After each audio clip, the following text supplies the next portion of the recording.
92.7 WOBM. Welcome to our Tuesday morning. Today joining us is Famke Janssen, of course, known as the Bond girl in GoldenEye with James Bond, Pierce Brosnan. Also, Dr. Jean Grey in the X-Men movies. And Taken. She, of course, was the wife who didn't make it all the way through part 3. But she joins us today to talk about her latest projects. Famke Janssen, good morning. Of course, we are talking about a new movie, Jack of the Red Hearts.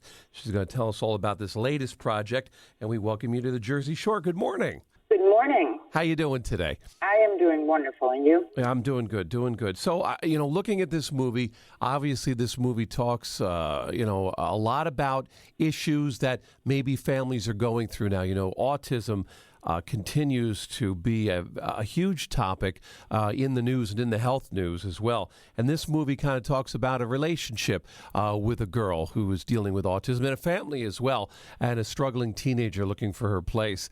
Tell us a little bit about this movie, because it looks like it's very compelling. Yes, the teenager is called Jack in the movie. She's played by Anna Sophia Robb, and she is a runaway child with a younger sister looking for a job to get her way back on track in life. And so she becomes an imposter. She pretends to be a caretaker, and we hire, I'm the mother of a child with autism, and I have a son and a husband.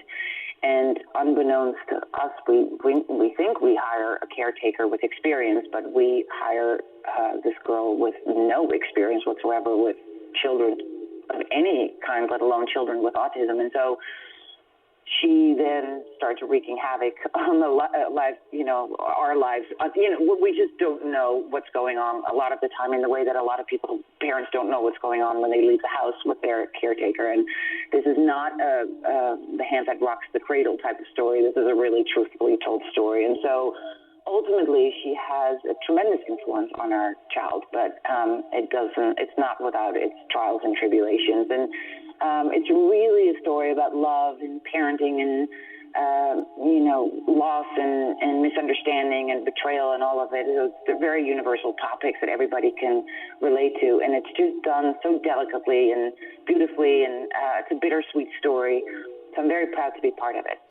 Do you think that parents in the end would be able to accept her more often than not, being that she does develop a relationship with the girl? Or do you think that once the truth comes out that she doesn't have experience, that she doesn't, have a past dealing with, taking care of kids and being a caretaker, that they would let her into their lives? Do you think it would work out good in the end, or do you think in reality most parents would pull the plug on this situation, even though things are working out pretty decently? Well, we do pull the plug, and not to give the whole movie away, we do pull the plug in the end once we find out the truth about her. But in the story, it's, she does have a really incredible influence on Glory, our daughter. And so it's not very easy. I mean, going into it, anybody who would know that they would hire somebody who pretends to be somebody she's not would of course never make that decision. Yeah. But this is just, they don't know what they're getting themselves involved with. And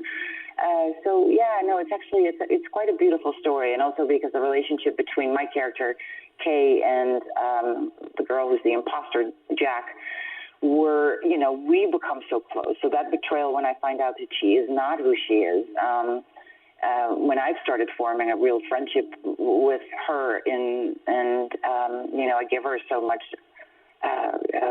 over in life that, in a way that my character has never been able to do, because she's been so hands-on and she's never let anybody do anything else. So, yeah, it's really, it's bittersweet, but it's told, it's not, there are moments where people will cry, but it's not a beginning to end tear-jerker. It really is kind of a light-hearted, sweet movie. How are folks going to be able to go about seeing this movie? It's going to be in limited release? And you just have to look up Jack of the Red Hearts to find out where it's playing in your city close by. And after that, we'll have a release on demand and on DVD release. So we were the winner of a festival called Bentonville Film Festival, which was co-founded by Gina Davis. And it's all about women behind the camera. And because we had a female director, Jana Grillo, and female writer. We even have Jennifer Deaton. We even had a female DP. So we really, qualified and won the film festival. And with that came our distribution deal. So I'm forever grateful for them because it's really difficult these days for independent films to find a home and to be seen by people and to actually get a theatrical release. Most of the time they just end up going straight to on demand or DVD or whatever. Yeah. Real quick, as we wrap up, how did you go about sort of educating yourself or getting yourself educated to having a part where a child is autistic?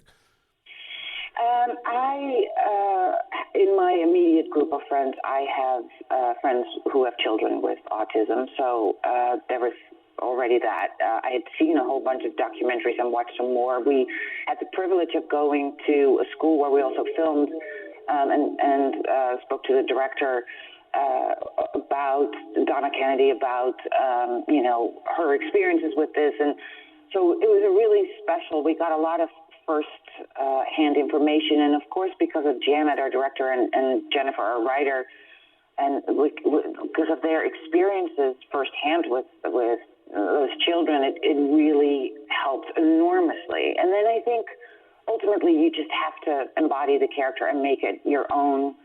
And really just, it's no longer about autism at that point or a child with autism. It's really about what is it like to not be able to connect to somebody? What is it like to be able to have to dedicate your life to, somebody else's and maybe not see the progress you hope you would see, or it's about acceptance and love and betrayal because of the girl we hired. So they're all topics that I can identify certainly with, and I think most people can identify with, and that's what you ultimately play them. Excellent. And what's in front of you, and Taylor, who played the daughter Glory so beautifully, she just gave us so much, so it was very easy to do. Excellent. On a lighthearted note, if I had to ask you, what's usually the person they ask about more, being a Bond girl or being Dr. Jean Grey? Do you usually hear about? I think at this point probably Dr. Jean Grey, because I've done so many of the movies.